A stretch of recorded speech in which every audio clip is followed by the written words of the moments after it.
ladies and gentlemen, journalist, author, writer, and entrepreneur, Mr. Rick Sanchez.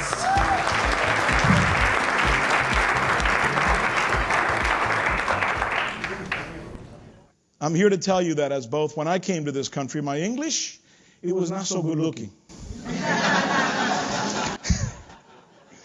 So I had this teacher, this old Southern lady named Miss McIlvain. So she called my parents in one day. My poor mom and dad had just gotten off the boat, and they told them that their son was mentally retarded. Right there on the transcripts. Now, I knew that I just didn't know how to speak English. I was a kid off the boat. I only spoke Spanish, and I was scared. You see, she didn't know, but I knew. And this is what's important. Our first home in America was in a ghetto called Liberty City. Anybody here know what Liberty City is? In Miami, coño. And we called our house La Casa de las Cucarachas. That's where we lived. We lived in La Casa de las Cucarachas. You know? Anybody know what that is? Want to shout it out? The cockroach house. There were so many cockroaches in this house. There was an animal that lived in the attic that used to eat them, and he got fat.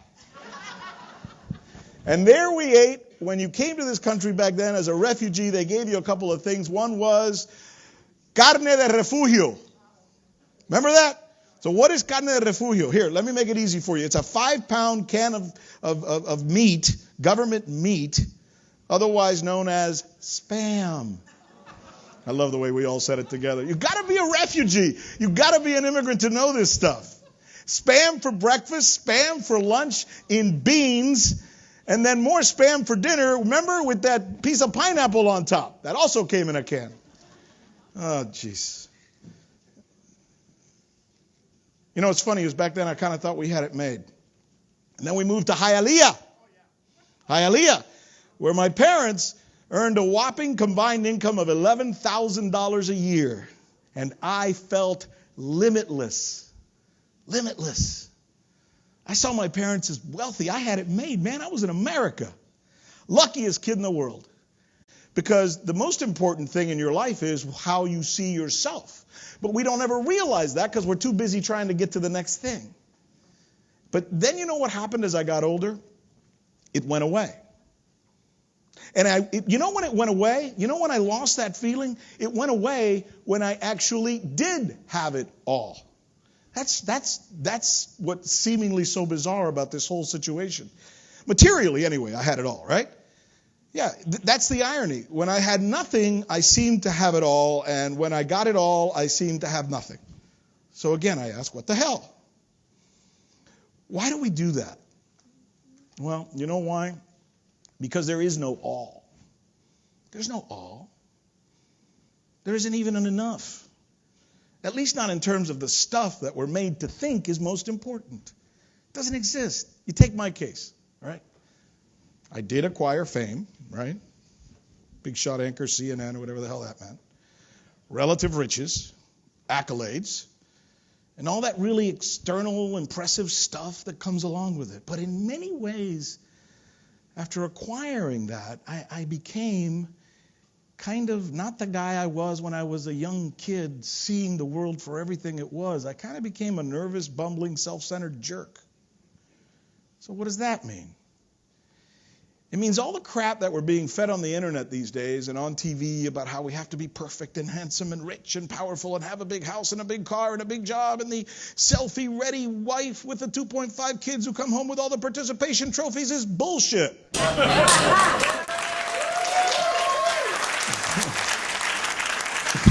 It really is. I mean, think about it.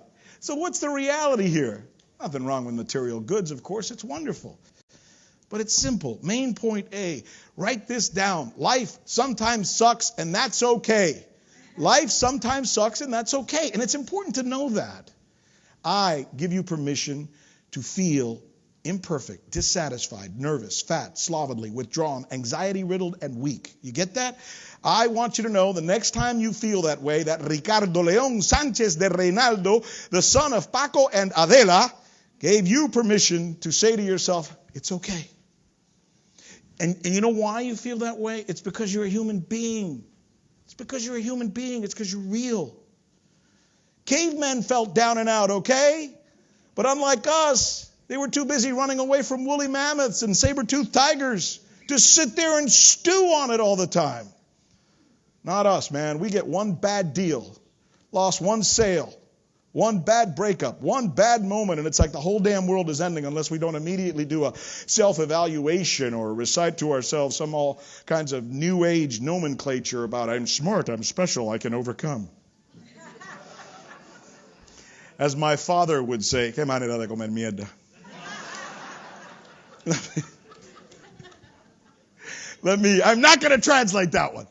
Find somebody who speaks Spanish next to you. All right, let me tell you something. If you have to stand in front of a mirror and say you're great, you ain't great, okay? You ain't great. And by the way, that's Southern, not Spanish. Do this experiment. Go over and wake up your mom and dad or your grandparents, depending on your age, from their afternoon nap one day. Be careful when you wake them up. It could be scary. Right? And ask them if in their wildest dream they ever imagined we'd live in a world where every one of our questions could be answered by this mysterious entity called Google.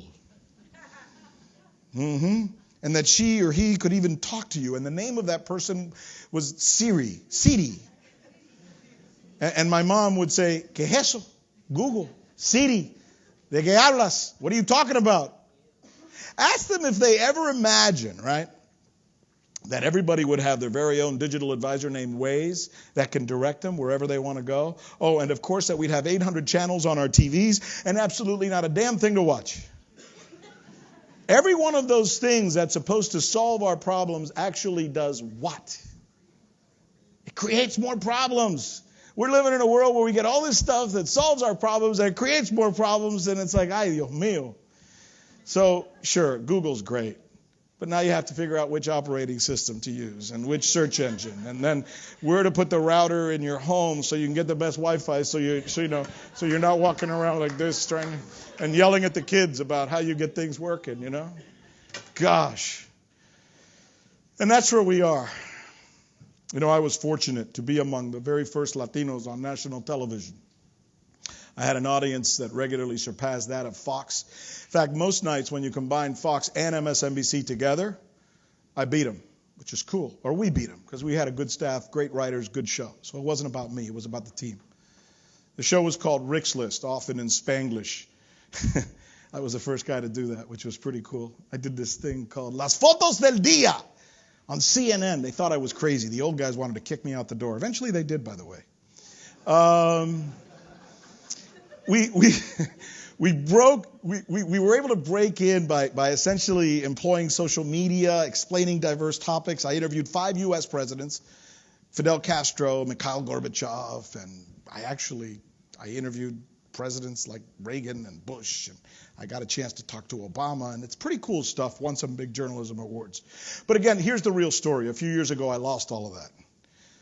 So yeah, the $750,000 salary was gone, the big house was gone, the couple acres was gone, the boat, the lake house, the fancy country club membership was gone, not to mention my credit, something you guys know a little bit about.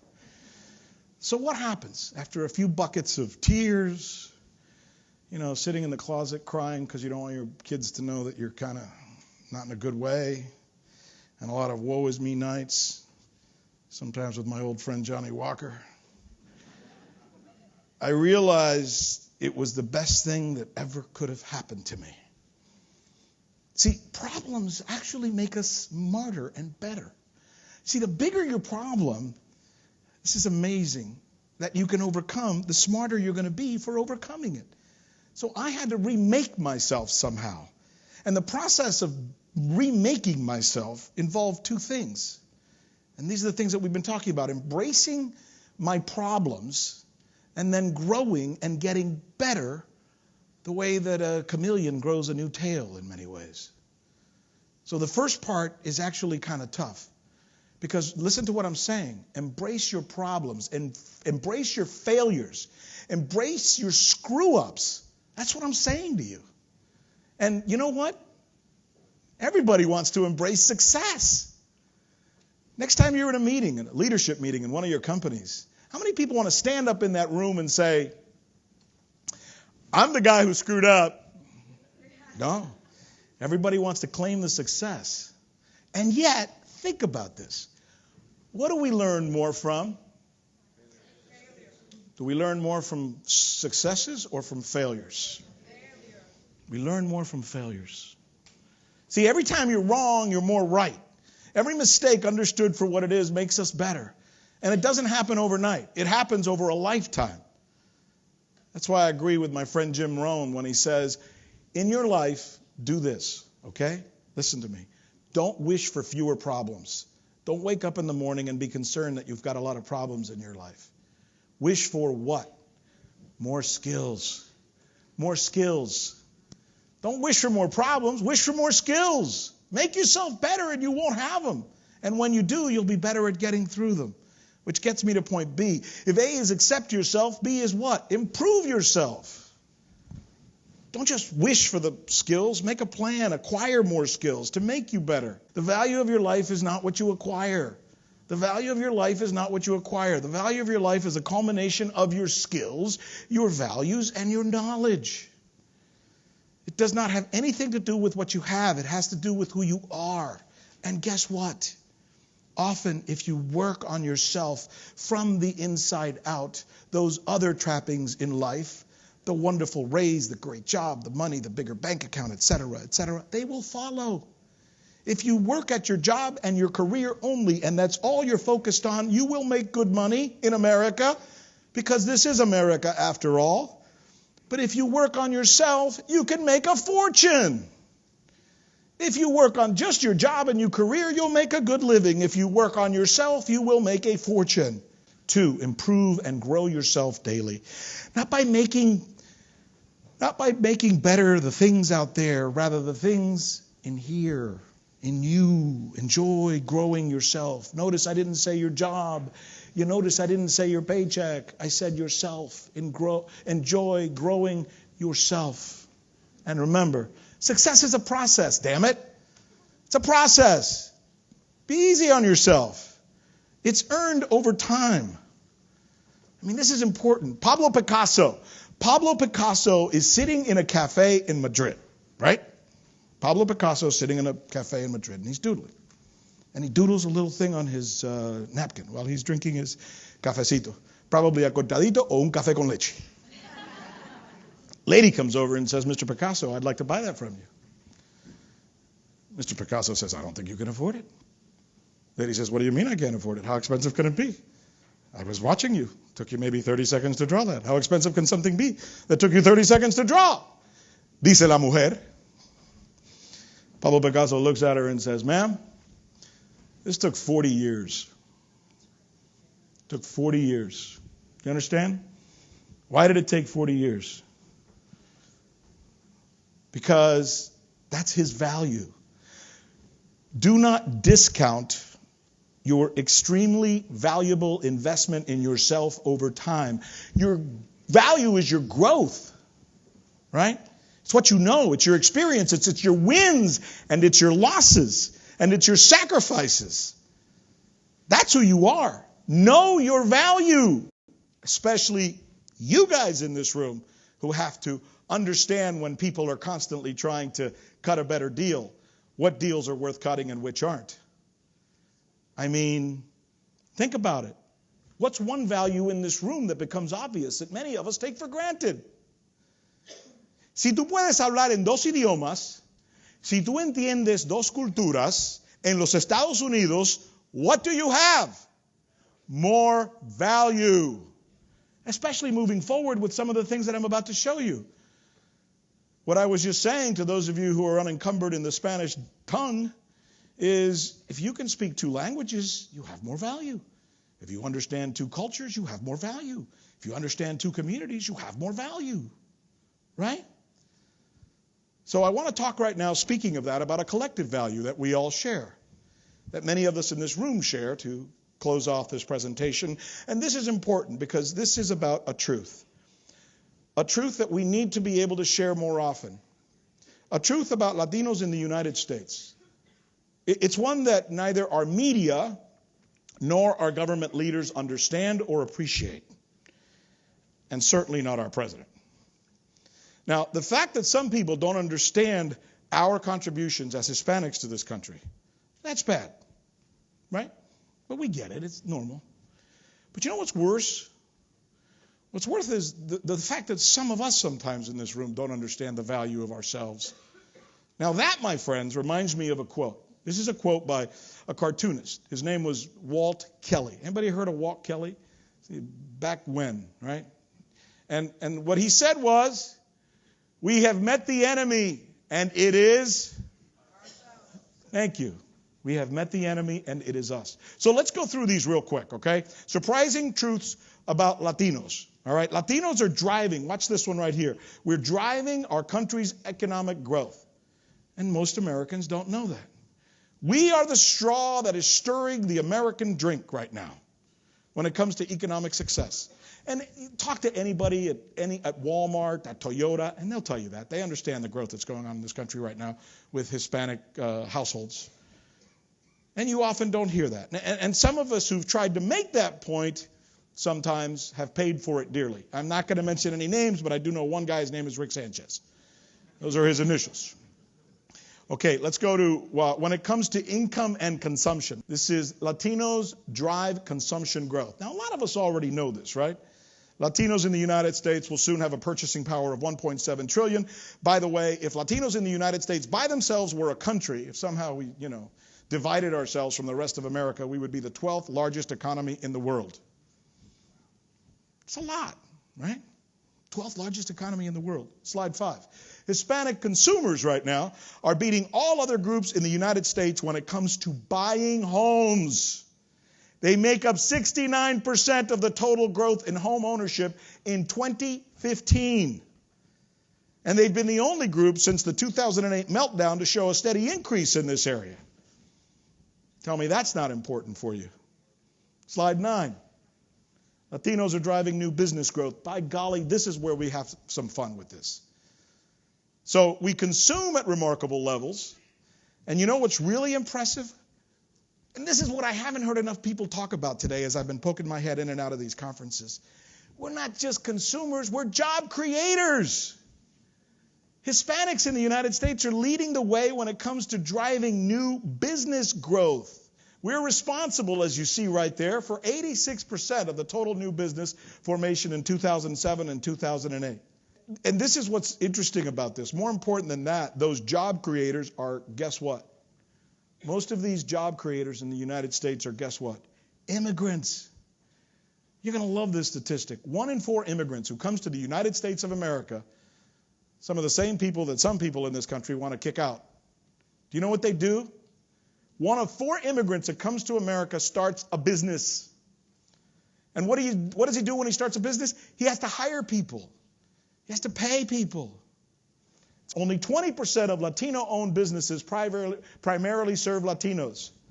So it's not Juanito selling a mango to Pepe. It's not Alfredito cutting the front yard of Juanita's house. No, they're starting businesses who are essentially serving the needs of other Americans, white Anglo-Saxons, African Americans, Asian Americans, you name it.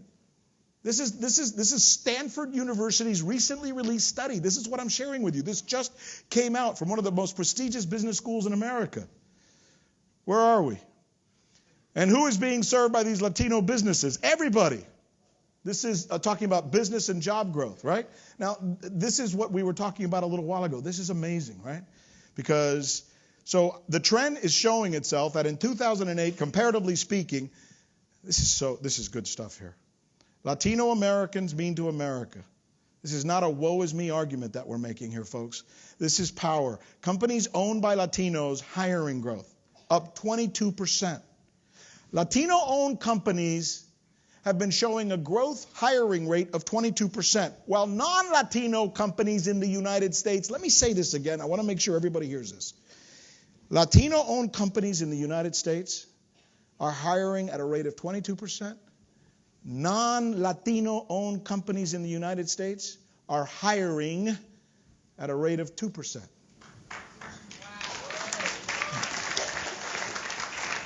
Want to kick us out? I want to show you a graph now. Here's the I love this one too. As I was going through this, I think I woke up my wife and kids. I was so excited when I got this research that I wanted to share with you guys. The graph that compares the U.S. to the rest of the world. This is important. Let's face it. In most developed countries in the world, and everybody here knows this right now, economies are shrinking because they're not collecting as much as they're spending. So there's Italy and Germany and the United States and France because you've got a lot of people retiring and they're not working. And then you've got a bunch of people over here who are working. And if you go by the average Latino, by the way, it's 2.1 jobs. The average Latino works 2.1 jobs. Not one job, 2.1 jobs, which is amazing. Who are these people? Aliens? Maybe they are. So look at this. Now, what happens when you throw Latinos into the mix? Take away the Latinos in America. Take all us beaners out of here, all us oyes, right? And what do you got? We're just like Italy and Germany in those places, right? 47.7% retirees for every 100 workers. That starts to get a little scary. These bankers over here will tell you that stuff's not going to work. Those numbers don't add up. Look what happens when you throw in the young Latinos who on average are 27 years old in the United States. Goes down to 34%. It makes us better than France and Germany and Italy and all the other developed countries. Again, because of immigrants, because of Latinos. It just makes sense. And finally, let's talk a little bit about American values. American values are Latino values. And this is important because, you hear this all the time, right? Some of it is because, right-wing radio and Rush Limbaugh and all that stuff, and they start convincing people that everybody in this room is here to steal their jobs, that you're a drag on the economy, and that most of you in this room are here illegally. I even know a guy who thinks you're all rapists. But I want to show you something. Look what happens here. This is really interesting. Look what happens when one of those persons who thinks that way happens to have a friend named Pepe, or Maria, or Jose, or Ricardito Sanchez. Look how it goes down.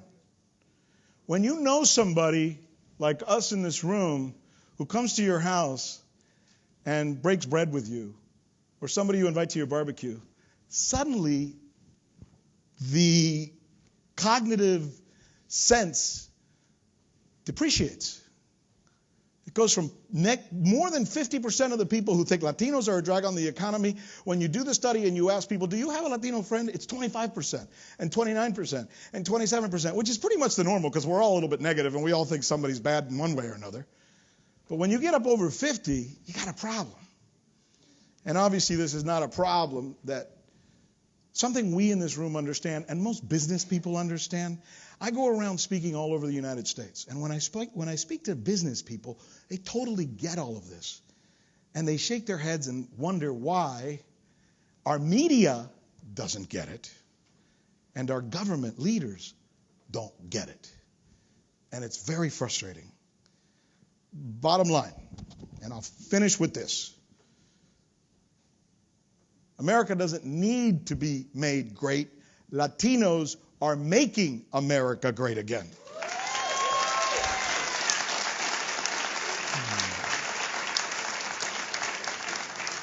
And through our shared American values that we have assimilated into this wonderful country that we love and adore, we will keep it great. My name is Rick Sanchez. I am obviously passionate about learning and improving and sharing, and passionate and quite proud about being a Latino and a refugee and an immigrant and all those other things, I suppose. And I'm passionate about shaping or helping to shape the future of our country, one person at a time. Because like I said earlier in my presentation, it's important that we all grow. I like to speak and write and coach, and I'm running a business and producing a daily television show. I am your typical Latino serial entrepreneur. And by the way, you can reach me if you'd like. My website is Rick Sanchez TV. If you want to make a comment in there, Rick, I watched you, I thought you sucked, or hey, I'd like to, let's get together sometime, or if you'd like for me to help you in some way, for personal group growth, speaking, whatever it is, I'd be glad to come by and see you. Thanks, or talk to you. Hey, thanks for having me here. I really enjoyed it. God bless. Y que Dios lo bendiga.